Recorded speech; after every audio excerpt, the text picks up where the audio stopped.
Good afternoon, everyone! So, we will be reporting to you today about warehousing and material handling. So here, the definition of warehousing is the process of storing goods until they are ready for transport. And understanding its importance can play a crucial role in your business operation. So in 2 bullets, it says it helps business manage supply and demand. Goods are protected from damage, theft, or spoilage. So in short, warehousing this is where we store our products until they are needed.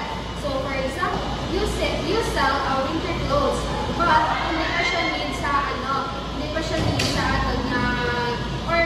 siya seasonal ang clothes na, or sa Philippines, nag-experience nila sa 2 seasons, sa summer and winter. So if summer pa din sa Philippines, then kasal ka sa mga for winter clothes, so hindi mo pa na siya need. So dapat i-store na siya sa warehouse until na-need na siya i-produce sa market. So ano na siyang warehousing. So another example of warehousing is a pharmaceutical company stores vaccine in a temperature-controlled warehouse. So we know that ang mga vaccines ng mga munan, so need sila sa proper warehouse or sa mga proper facility para mag-preserve ang mga vaccines ng mga munan. Importance of warehousing. So why warehousing is important? It is because it plays a vital role in a modern business operation, serving as the backbone of supply chain management and influencing overall organizational efficiency. So by providing a centralized location for inventory storage, warehouses enable business to optimize their logistic processes and ensure timely delivery of products to customers. So backbone of supply chain management, like in human body or sa mga tao, may spinal cord kita. So if madami siyang atong spinal cord, kita is maging useless na. So naman na siya sa business. If wala ang warehousing, wala sila sa backbone, so ang business hindi siya makapagong mayan or hindi ang pagdalagan sa ginang business, so hindi maging mayan if wala sa warehousing, because warehousing is the backbone of supply chain management. So next is the types of warehouses. So there are 2 types of warehouses. There are public warehouses and private warehouses. So may play ako mga video to explain further what is public warehouses and private warehouses. Have distinct differences. Private warehouses are owned and operated by a specific business or organization. For ownership and control, they provide complete control over operations and customization to meet the specific needs of the owner.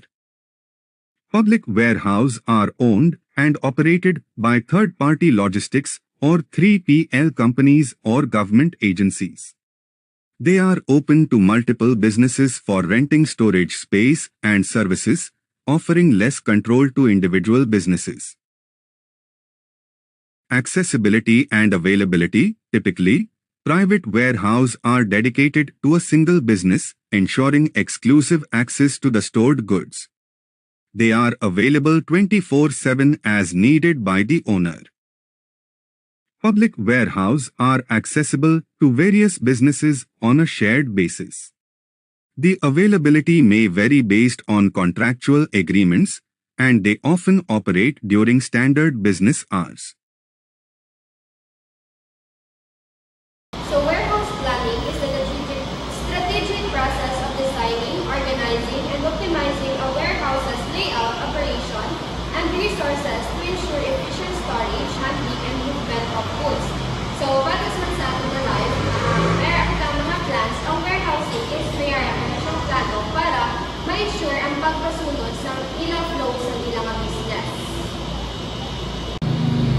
So there are several key components of warehouse planning. So first is layout design. So layout design is, it determines the physical arrangement of storage areas, docks, office, etc. So ang ilang goals is to maximize space, utilization, and optimize material flow. So for example, choosing between U-shape, I-shape, or L-shape layouts. Designing wide versus narrow aisles based on forklift types. So sa layout design, ang muna siya mag-choose ka if ano ka design ang gusto mo nga i-utang sa imong warehouse. Because choosing your design will vary man siya if ano ka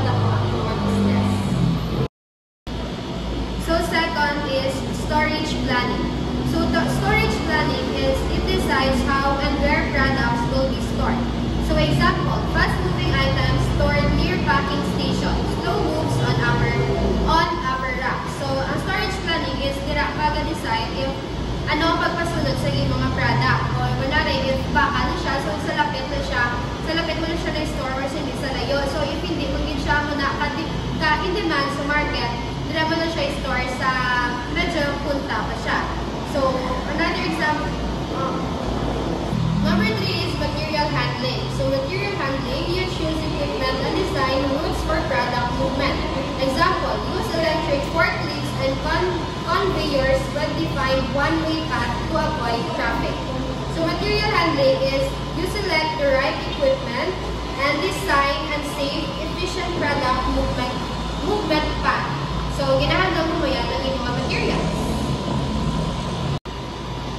The number 4 is workflow optimization.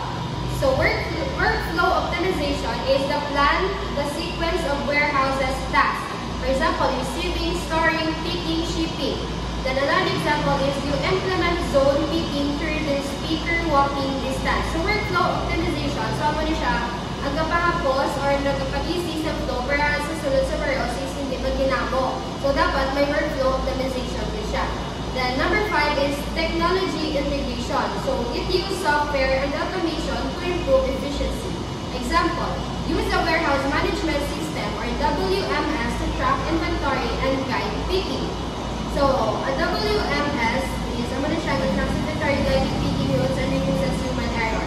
So, may isip na ako na-fit to expand further about WMS system or warehouse management system.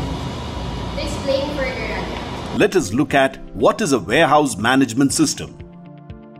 What is a WMS? Meet John. John is the head of supply chain at XYZ Corporation. John is responsible for the overall supply chain of the company and handles operations in multiple types of warehouses. Warehouses can be classified based on the kind of material they handle and the kind of operation or requirement they cater to. The different types of warehouses that John handles are raw material warehouses, finished goods warehouses, temperature-controlled warehouses, cross-dock warehouses. Each warehouse caters to a specific function. Among the different types of warehouses, there are certain commonalities. They are: each warehouse has security-controlled entry and exit gates, receiving and dispatch docks, storage locations. Within storage locations, different configurations of storage spaces like racked storage, floor storage, a combination of rack and floor storage, damaged locations, MHEs. Other optional facilities that are provided in the warehouses include sorting areas, packaging and repackaging areas, kitting and dekitting locations. John is struggling to manage the operations across all his warehouses and to ensure smooth functioning of the supply chain. John is thinking about implementing a WMS to help manage operations across all his warehouses and also to give him and his supervisors critical data about the state of operations in each warehouse. So, what is a WMS system and what are the advantages provided by a WMS? A warehouse management system is a software solution that controls all the activities in a warehouse. A WMS provides visibility and controls critical operations like inventory management, location management, receiving and put away, picking, sorting, packing, loading, invoicing and dispatch, movement and storage of material in the warehouse, inventory reconciliation. One of the major advantages of a WMS system is that it eliminates dependency on warehouse personnel in terms of inventory status and operational decisions. The system takes care of important functions like location suggestion, allocation policies, guided operations. In order to optimize operations within a warehouse, a good warehouse management system should be able to handle all the activities explained. Please. So next is safety and compliance. Ensuring the warehouse meets safety codes and economic standards like fire exits, lighting, load capacities. So ang safety compliance illegal ang mga warehouse.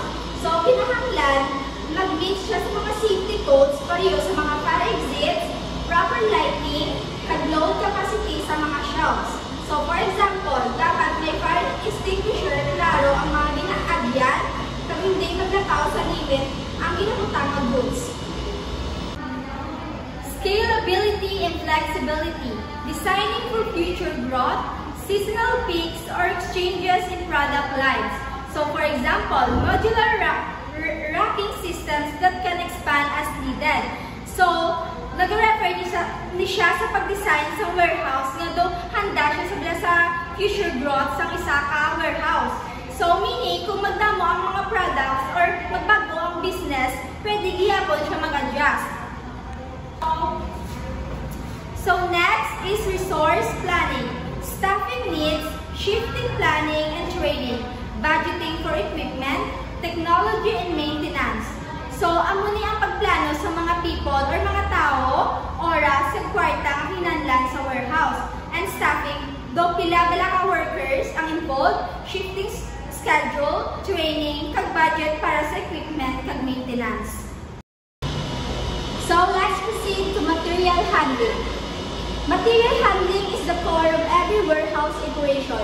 More than just moving goods from one place to another, it defines how materials are received, stored, transported, and picked. The goal is ensuring a consistent, safe, and efficient flow of products throughout the supply chain. So, ang material handling amo ni ang pinaka-core sa mga warehouse operation. Hindi lang basta-basta pag-transfer sa mga goods, kundi kung paano gina-receive, gina-store, gina-transport, at gina-pick ang isa ka product. Goals hindi nga may safe, smooth, at efficient flow sa product sa halin sa supplier tugtog sa customer. So, kapit pagin ang mga raw materials hasta sa finished product ginapadala sa mga customers. So, nagasalig ang mga customers katanan is maayo ang pag-handling sa mga products or materials halin kinanda. So, let's proceed to material handling equipment. Material handling relies on specialized equipment to move, store, and protect goods throughout the supply chain.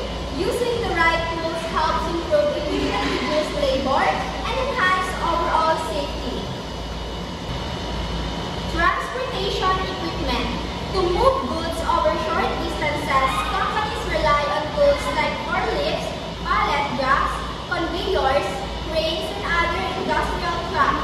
These tools include the pallet trucks, which are ideal for moving unit loads safely and efficient while minimizing manual lifting. So, para sa move some goods sa short distance, ginagamit sa mga company ang tools na pareho sa forklifts, pallet jacks, conveyors, at cranes. So, ang muni ang mga gamit na nagabulig, maluwas at madali ang pag-transfer sa mga goods and products.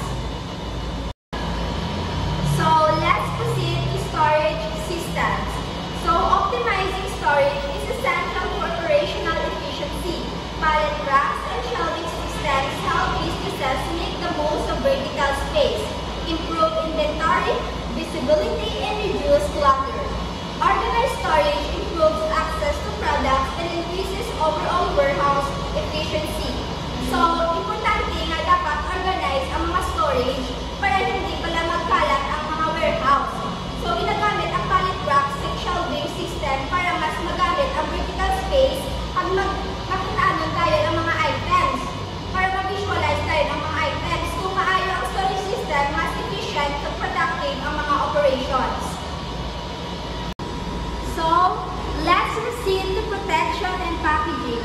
Sensitive or high-value items require special protection during storage and transit. Industrial packaging solutions such as cushioning, bracing, and temperature control help reduce damage risk. So, ang mga protection ng packaging, so nag-focus nila sa sensitive ng mga product. So, labi na din ang kung delikado kag madali bala mag-damage ang mga product or mahal ang value ng mga product.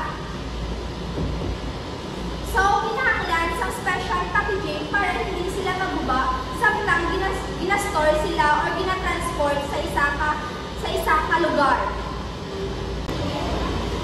Kung hindi maayo ang material material handling na pwede siya mag-result sa delay or late nga delivery or product damage kag mas mataas nga cost kag problema sa mga operation. So, ang example sini is fusioning. Para hindi magpupunggo ang mga item, amura ang mga fusioning. While ang bracing tana para hindi magdihok ang mga produkto sa sulod sa box. While tana ang temperature control para sa mga items na kinahanglan sa cold or dry environment pareho sa food or medicine. So thank you everyone for watching this video. And listening this video again, I am Kayla Mosquero. I am Aiza Joy Basco, reporting about warehousing and material handling.